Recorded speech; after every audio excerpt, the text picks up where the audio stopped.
Ever wonder why some churches thrive while others struggle to get off the ground?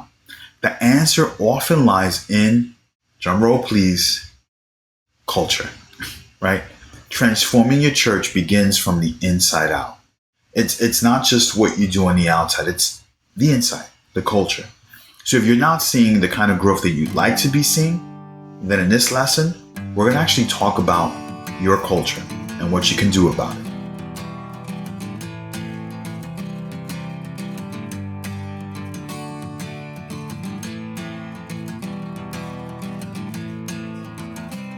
A couple of years ago, I had a conversation with this church, and we ended up talking about some of the systems that they needed. And they were excited, and then at the end of the call, he said something very interesting. He said, "Hey, love everything you're talking about, but I don't have the time to do it myself."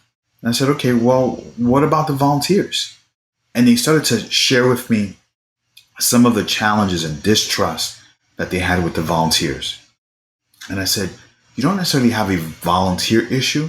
You have what I call a culture issue.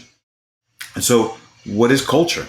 Right? Culture is one of those things that it's real theoretical, hard to kind of put your hands around. Well, let me give you a very basic definition. Culture is how 51% of a group of people behave, right? And their behavior is shaped by their thoughts, and their thoughts are shaped by their values. Okay, very important. I want to make sure you grab that. So culture, 51% of how a group of people behave. So let's say you have a church of 100 people. 51% of those people are inviting people to the church. Then you have a culture of invitation. Or 51% of those people are serving. Then you have a culture of servitude. Right? So how 51% of a group of people behave, that's the culture. But the culture is determined by how people think, and how people think is really an expression of what they value. Okay, so the question should be now, well, how do I change my culture? Great question. Here's how you do it. You start by changing the values, right? If you want to change your culture, you've got to change your values. Changing culture starts with changing values, right? And the reason that this works is because you're influencing what people value, what they think is important. And that's how you can transform behavior, right? So values inform thinking, thinking informs behavior. And so I want to introduce you to 4 quick steps. And let me just say this, as an action, I am adding a bonus where we go into in-depth. We call it our culture course. You'll be able to watch this, and it's an in-depth bonus on what I'm about to share right now. So there's 4 key ways that you can begin developing and you can begin changing your culture.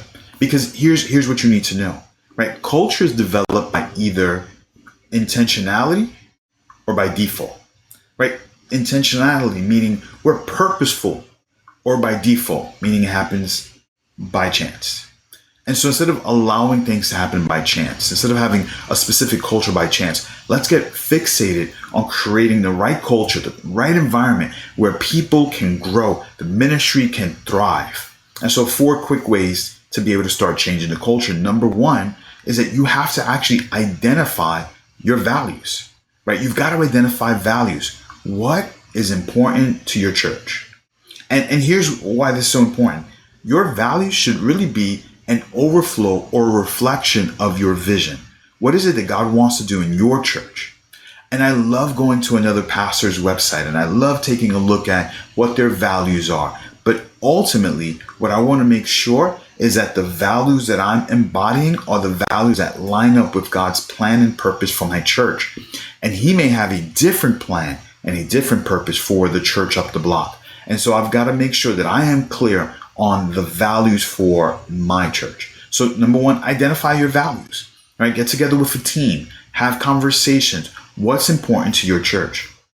Number 2, introduce those values, right? Once your leadership team gets together, you want to now share this with your congregation, with your volunteers, with your leaders. Let me give you a quick tip. Whenever you're introducing anything new, you want to do it in a specific order. Right? You want to start with any pastors or any deacons or elders, any board members. Then go to any staff. If you've got staff, go to them next. Then go to leaders, then volunteers, and then congregation, right?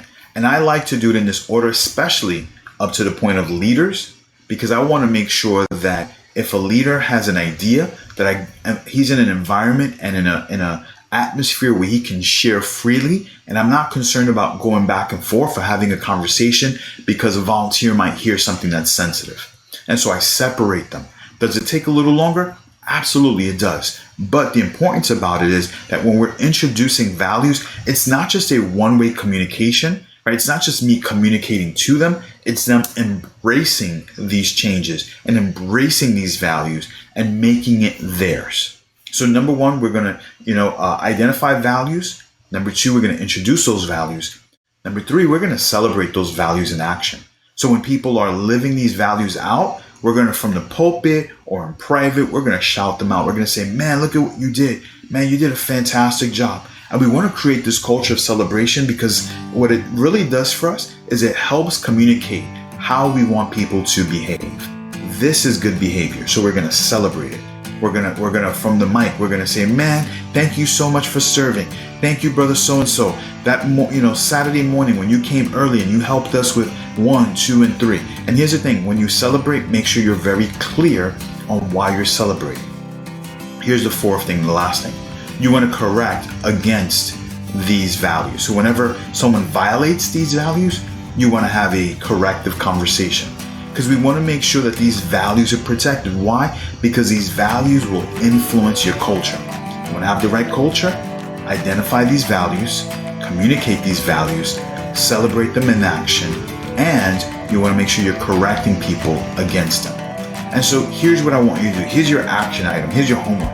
I want you to go through our culture course. We've got a course. It's in the bonus section. I want you to go through this so that you can actually spend some time identifying, going into the details of what it looks like to create the right culture. Okay, in our next lesson, we're going to talk about one more key thing that's going to lead you to growth. And it's really simple, prayer. All right, see you in the next lesson. Bye.